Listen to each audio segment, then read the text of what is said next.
So over the weekend, Narinder Kaur tweeted that Kate Middleton looked old at the Remembrance Day event, and it really got people's panties in a twist.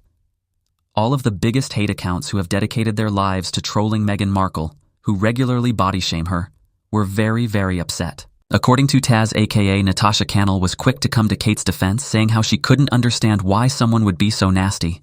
Really, Natasha? You have spent the past 5 years being nasty about Meghan Markle. You pay your bills by being nasty to Meghan Markle. 95% of the things you tweet about Meghan Markle are false and nasty.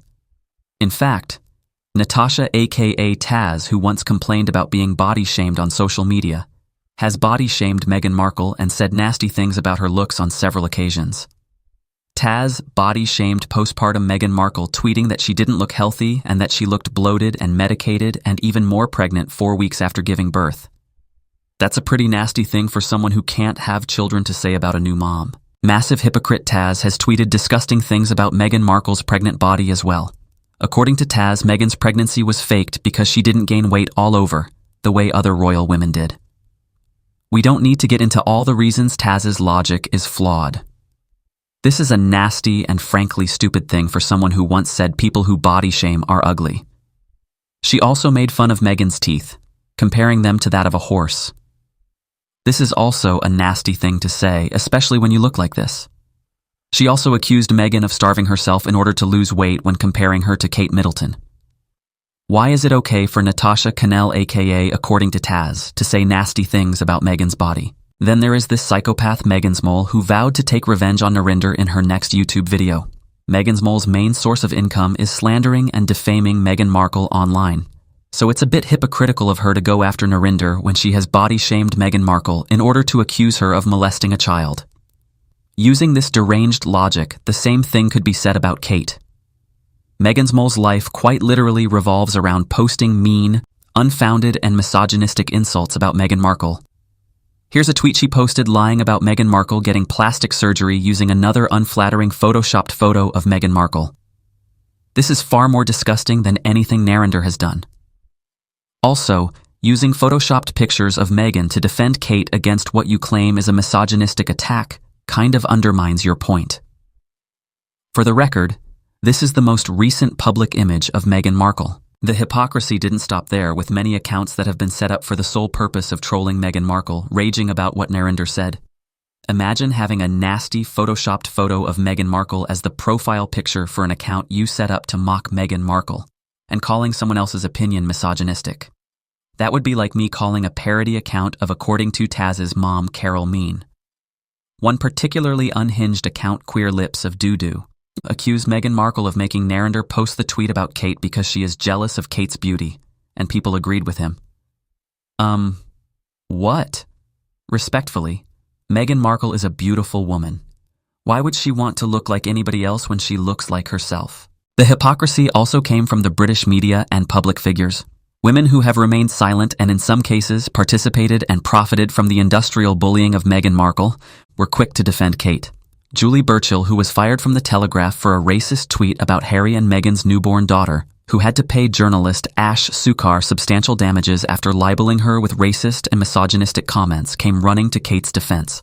When her past racist and misogynistic behavior was pointed out to her, Julie Burchill doubled down on her defense of Kate while gloating about the many nasty articles she had written criticizing and judging Meghan Markle.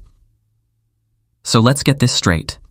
Julie, a columnist who has written nasty and misogynistic things about other women, who was even found to have libeled a woman by doing so, is attacking another woman for having an opinion. Does she think she is the only one allowed to have an opinion? Why is it okay to be mean to Meghan Markle and not Kate? White feminism strikes again. So-called royal commentator Kinsey Schofield, who has built a pretty mediocre career in the UK saying false, nasty, and misogynistic things about Meghan Markle after not being able to make it as an entertainment reporter in the US, had a lot to say. According to Kinsey, Narinder's comments were indicative of the mean things Meghan and Harry's supporters say. Kinsey is a liar who has spread nasty rumors about Harry and Meghan divorcing by promoting the misogynistic narrative that Meghan is controlling and has made Prince Harry miserable. Maybe Kinsey is bitter because her fiancé still won't marry her 4 years after getting engaged. It's also hypocritical for Kinsey to hold Harry and Meghan responsible for what people like Narinder say online when she regularly interacts with troll accounts dedicated to smearing Harry and Meghan. Kinsey herself has also spread conspiracy theories about Meghan Markle's pregnancy and her kids not existing. Not only is Kinsey a liar, but she is a massive hypocrite.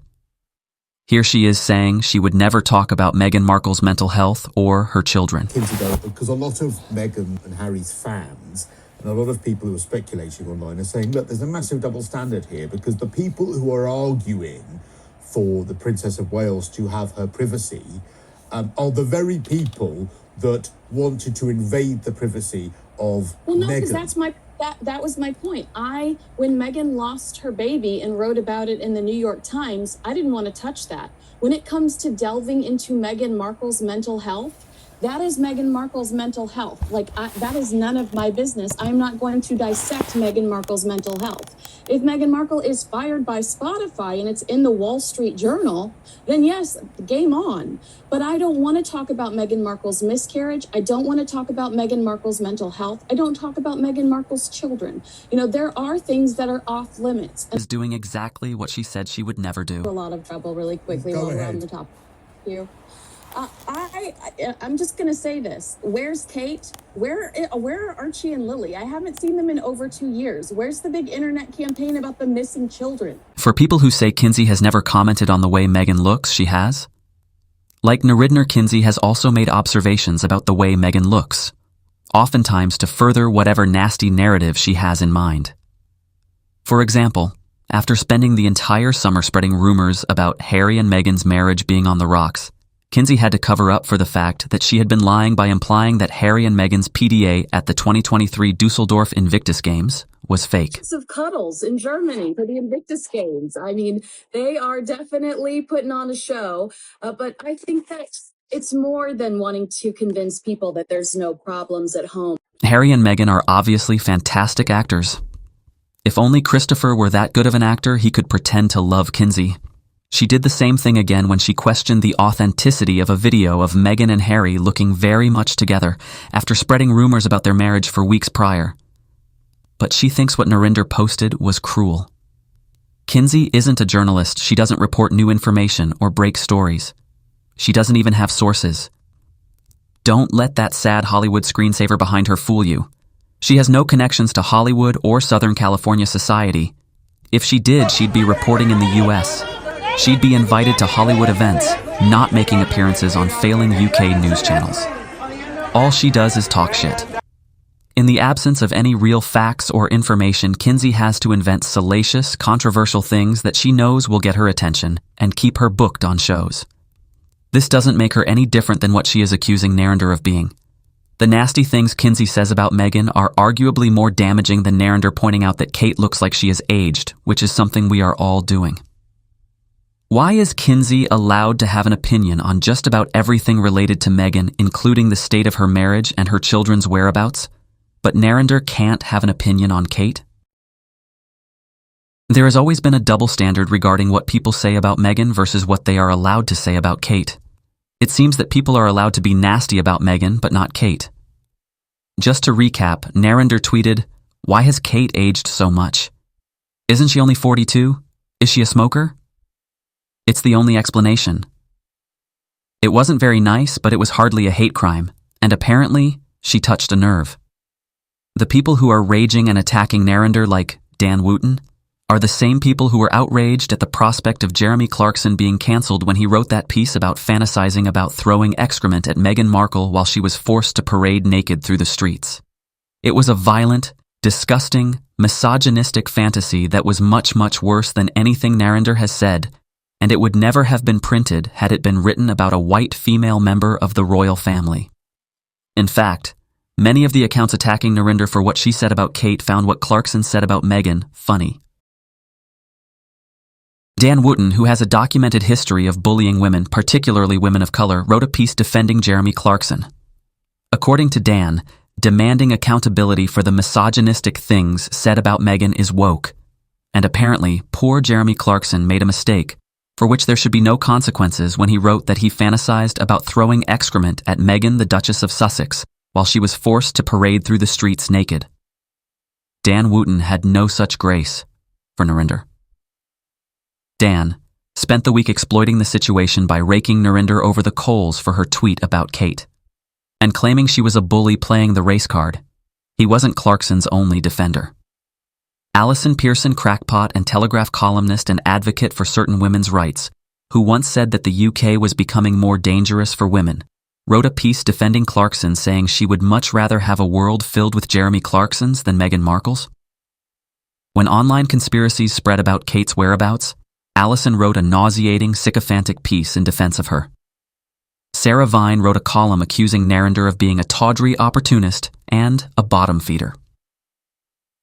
Sarah Vine, a columnist for the Daily Mail, has built a career on being a tawdry opportunist and a bottom feeder. Throughout her career, she has bullied many women. Here she is being called out about what she wrote about an MP's wife.